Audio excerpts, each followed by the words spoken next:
7 years after he left to study abroad, the boy I'd loved my whole life finally came home to introduce his new girlfriend to his parents. That same week, my doctors finally announced that my 7-year battle with cancer had failed. I could go home to die. When Sherman saw me being wheeled out by my mother, a cruel smirk touched his lips. Well, 7 years and look at you, he sneered. So pathetic you can't even walk on your own 2 feet. Hearing the contempt in his voice, I just quietly pulled down the sleeve of my jacket, hiding the dense constellation of needle marks on the back of my hand. It's nothing, I said softly. I just fell and broke a bone. He let out another sharp, mocking laugh. Is that so? Well, in that case, since I'm getting married soon, you can be my fiancé's bridesmaid. I managed a faint, calm smile. I can't. I'm going somewhere very far away soon. With that, I patted my mother's hand, a silent signal for her to push me home. As soon as we got home, my mom helped me into bed. It wasn't long before Sherman's mother showed up. She stepped into my room, her eyes darting toward me, her words hesitant. Nina, she began. I have an enormous favor to ask. Her face was flushed. She didn't have to say the rest. I already knew. It was the same as 7 years ago. The memory was seared into my mind. The day I was diagnosed, she had burst into my hospital room, her expression a frantic mix of urgency and guilt. I hadn't even had a chance to process the word cancer. I was hysterical, sobbing with terror, when she fell to her knees in front of me. Nina, I'm begging you, she'd pleaded, her voice a desperate whisper. Don't drag Sherman down with you. He just got his acceptance letter. If he finds out you're sick, he'll never go. You and Sherman grew up together. You've been in love for years. Please, for my sake, don't ruin his future. Break up with him, please. I've already figured it all out. I've arranged for a boy to meet you. All you have to do is pretend to kiss him downstairs. Let Sherman catch you, then just break his heart. Because of her words, the first thing I did after my diagnosis wasn't schedule treatments or see a specialist. It was to stage a betrayal, to coldly, cruelly break Sherman's heart and force him out of the country. And now, just as I expected, her voice dropped to a conspiratorial, guilt-laden whisper. Nina, don't blame me. I have no choice. Sherman's new girlfriend. They were classmates through his master's and PhD programs. They're a perfect match in every way. I can't let such a perfect marriage fall apart. You know how much Sherman has always cared for you. If he finds out the truth about what happened back then, I'm afraid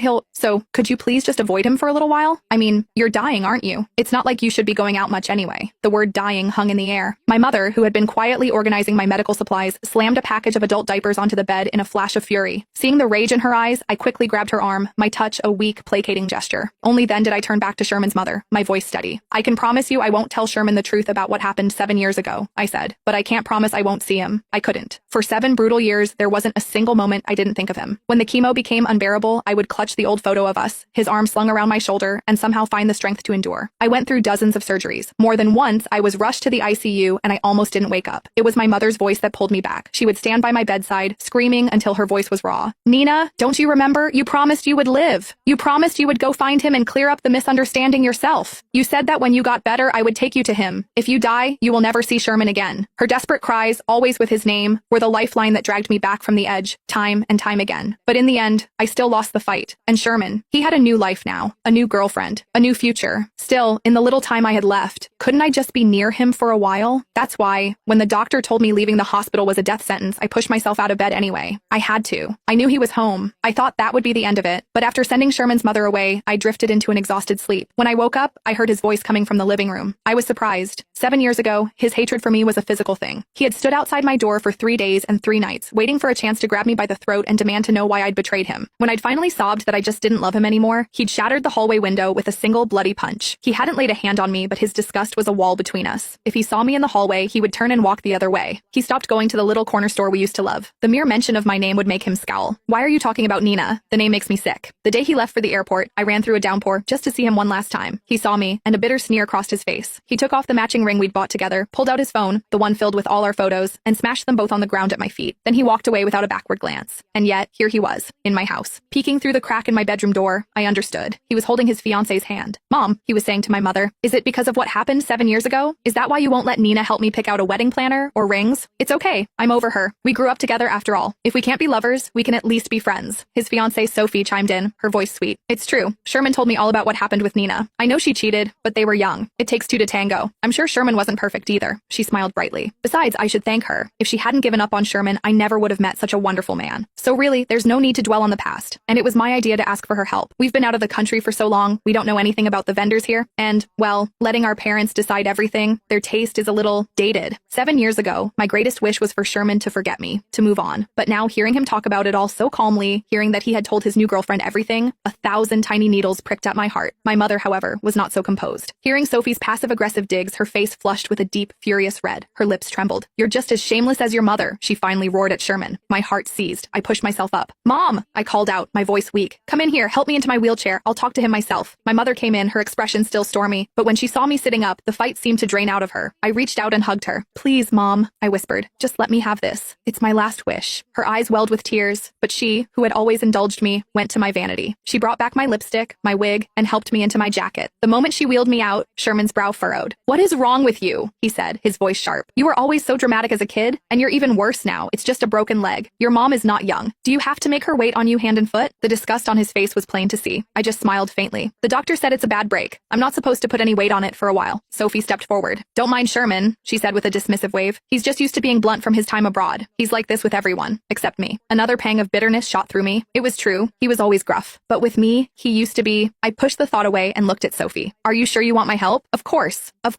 she chirped. After a few more minutes of strained small talk, I sent them on their way. That evening, Sherman called. He told me to be ready tomorrow morning. We were going to see the wedding planner. My fingers gripped the phone so tightly my knuckles turned white. I was greedy for the sound of his voice, but terrified at the same time. It had been 7 years since I'd heard him like this, just the two of us on the phone. Back then, I used to fall asleep every night to the low, comforting rumble of his voice in my ear. I was lost in the memory when a woman's voice shattered the silence from his end. Sherman, come dry my hair. I snapped back to reality and managed a quick, okay. The moment I answered, he hung up. Listening to the dead dial tone, tears I didn't know I was holding back began to fall. I knew this was coming, but seeing it, hearing it, knowing he belonged to someone else now, the pain was a physical, aching thing. Sherman had told me to be ready at 10 a.m. I was so anxious that I had my mom wheel me downstairs at 9:30. We waited and waited. By noon, he still hadn't shown up. When I tried to call, he declined it. My mother tried to coax me back inside several times, but I refused. Getting out of the house had taken every last ounce of my strength. I knew that after this, I might never leave again. Finally, at 1 p.m., he called. They were coming down. My mom was furious, but I pleaded with her until she managed to paste on a neutral expression. As soon as I was in the car, Sophie turned to me with a saccharine smile. Sorry about that, Nina. Sherman and I were up a little too late last night. I just couldn't drag myself out of bed this morning. My hand clenched in my lap. Sherman, after stowing my wheelchair in the trunk, glanced at me in the rearview mirror as he got into the driver's seat. Why are you explaining anything to her? He said coldly to Sophie. The familiar ache returned. I just turned and waved to my mom through the window. He drove fast, the car lurching in a way that made my stomach churn. I bit my lip and endured it. I remembered how it used to be. After he got his license, he would always borrow his dad's car to take me out. He knew I got car sick, so he drove so smoothly, so carefully. I got sick in taxis, on buses, but never, not once, in his car. He slammed on the brakes and my weak body was thrown hard against the back of the seat. A wave of nausea washed over me and a small whimper escaped my lips. From the front seat, I heard his mocking laugh. You don't actually think I'm still going to drive carefully for you, do you, Nina? No sudden stops, no speeding up? I wiped a tear from the corner of my eye. No, I said, my voice quiet. You should be careful for Sophie. She's your girlfriend now. You're damn right she is, he sneered and stomped on the accelerator. My body slammed back into the seat again, my back screaming in protest. But I smiled. At least there was hate. At least while I was still alive, I occupied some small dark corner of his heart.